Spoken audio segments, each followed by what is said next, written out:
আজকে আমি করে দেখাবো তিলের হালুয়া, যেটা এমনি মুখে খেতে পারেন।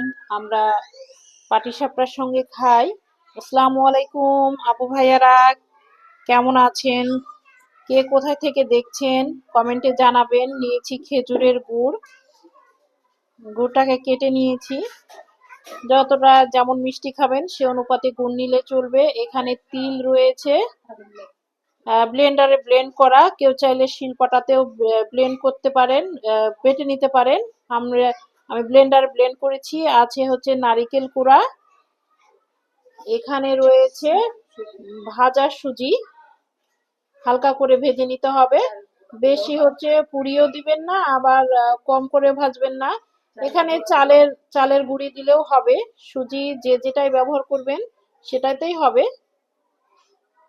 আজকে এই হালুয়াটা আমার আন্টি করে দিবে, আমি শুধু ক্যামেরাম্যান হয়েছি। আজকে দিয়ে দিচ্ছে গুঁড়া দুধ।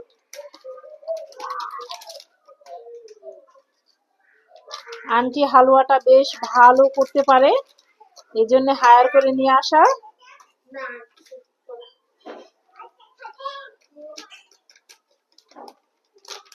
দিয়ে দিলাম গুঁড়া দুধ। এখন মিক্স করে দেওয়া হচ্ছে নারকেল কুড়া আর তিলটা। আন্টি বেশ ভালো করে এটাকে মিক্স করে নিচ্ছে।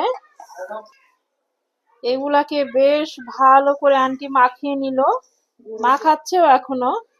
দিয়ে দিবে এখন কুচি করে রাখা গুড়। গুড় যে যেমন মিষ্টি খাবেন গুড়টা সেই পরিমাণ দিয়ে দিবেন, এখানে কোনো পরিমাপ নাই। গুড়টাকেও বেশ হাতের সাহায্যে ভালো করে মাখাচ্ছে।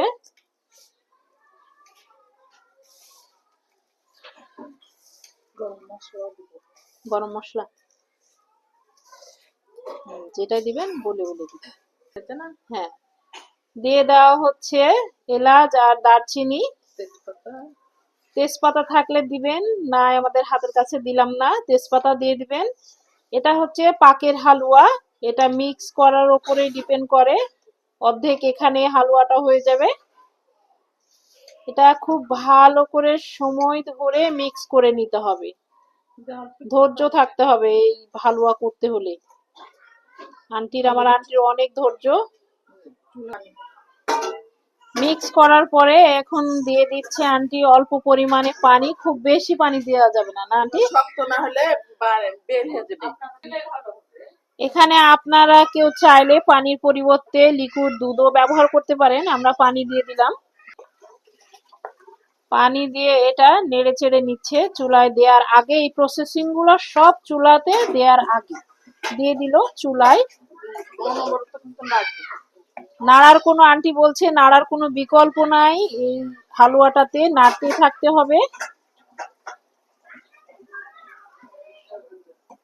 অনেক মজার করে হালুয়া করে আন্টি, আমাদের সবার খুবই পছন্দ। এই হালুয়াতে মেন নাড়তেই থাকতে হবে। আন্টি অনবরত নেড়েই চলে যাচ্ছে, তলায় লেগে যাবে এই হালুয়া, কারণ মিক্স করা আগেই হয়ে গেছে সবকিছু, তাই নাড়ার কোনো বিকল্পই নাই। আবারও বলছি। দিয়ে দিল আন্টি 1 চামচের মতো ঘি।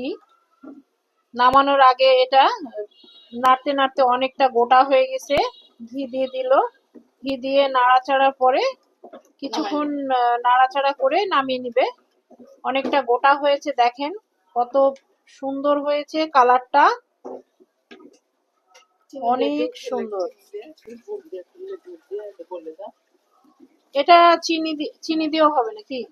চিনি দিয়েও করতে পারেন, যে গুড় দিয়ে খাবেন গুড় দিয়ে মনে করলে গুড় দিয়ে করবেন। চিনি দিয়ে খেতে চাইলে দেখা গেল গুড় নাই, চিনি দিয়েও করতে পারেন, সেম হবে। কালারটা কতটা লোভনীয় হয়েছে, ক্যামেরাতে কতটুকু বুঝতে পারছেন জানি না, অনেকটাই সুন্দর হয়েছে। পাটিসাপটা পিঠা করা হবে। পাটিসাপটা পিঠা করার জন্য ডোটা কমপ্লিট করা হচ্ছে, মানে নাড়াচাড়া করে ঠিকঠাক মতো করে নিচ্ছে। খুব ব্যাটারটা খুব বেশি ঘনও হবে না, আবার খুব পাতলাও হবে না। এই ব্যাটারটার জন্যে গমের ময়দা আর হচ্ছে আতপ চালের ময়দা এই আটার মধ্যে অল্প পরিমাণ চিনি দিয়েছে, এর জন্যে পিঠাটা টেস্ট লাগবে। সামান্য পরিমাণ টেস্টের জন্য লবণ আর চিনি ব্যবহার করা হয়েছে। কেউ চাইলে এটা আতপ চালের গুঁড়ি দিয়েও করতে পারেন, তবে গমের ময়দাটা দিলে একটু পিঠাটা অনেক সময় ধরে সফট থাকে এবং সুন্দর থাকে। রুটিটা কিছুটা সময় হওয়ার পরে এটাতে হালুয়াটা দিয়ে দিচ্ছে। পুরাভাবে দিয়ে দেওয়া হলো হালুয়াটা। এখন উল্টানোর পালা। পাটির মতো জড়া, এই জন্যে হয়তো পাটি জড়া বা পাটিসাপটা পিঠা হয়ে গেল। একটা পিঠা রেডি করা। একটু হালকা তেল ব্রাশ করে দিচ্ছে, তাহলে পিঠাটা একটু সুন্দর হবে।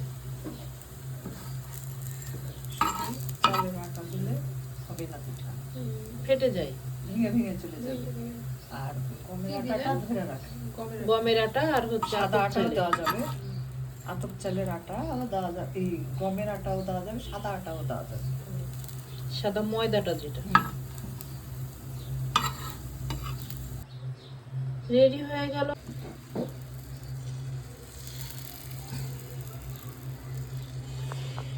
আটা বেশি দেওয়া হয়েছে।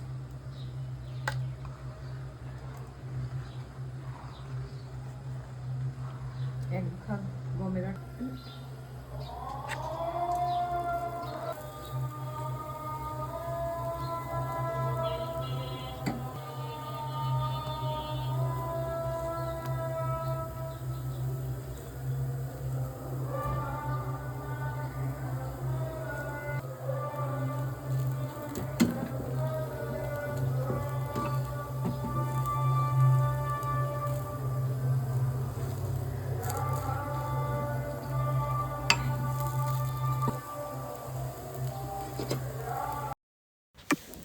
তৈরি হয়ে গেল আমার মজাদার স্বাদের পাটিসাপটা পিঠা।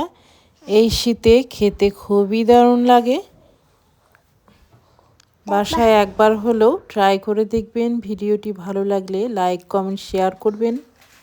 আল্লাহ হাফেজ।